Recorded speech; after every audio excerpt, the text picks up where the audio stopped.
শুভেচ্ছা জানাচ্ছি। আশা করি সবাই ভালো আছেন। আলহামদুলিল্লাহ। আর আমরা ঈদ পুনর্মিলনের অনুষ্ঠানে এখানে সবাই সমবেত হয়েছি। আমাদের শিক্ষকেরা আছেন এবং তাদের গার্ডিয়ানরাও আছেন আমাদের সঙ্গে। আপনারা দেখতে পাচ্ছেন আমরা ফুল দিয়ে তাদের বরণ করে নিচ্ছি। ঈদের লম্বা ছুটির পর আমরা যখন প্রথম ক্লাস শুরু করি তখন যে কোনো একটা এক্সেপশনাল ওয়েতে আমরা তাদের ঈদ শুভেচ্ছা জানাই। তারই ধারাবাহিকতা আজকে আমরা রজনীগন্ধার স্কুল দিয়ে আমাদের বাচ্চাদের শুভেচ্ছা জানিয়ে আমাদের ক্লাসের কার্যক্রম শুরু করছি এবং আগামীকাল থেকে ইনশাআল্লাহ আমাদের নিয়মিত কার্যক্রম শুরু হবে। অবশ্যই এটা একটা এক্সেপশনাল।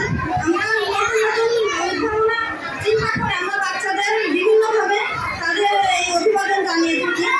আশা করি আপনারা সবাই এটা পছন্দ করবেন এবং ভালো করবেন। আসসালামু আলাইকুম।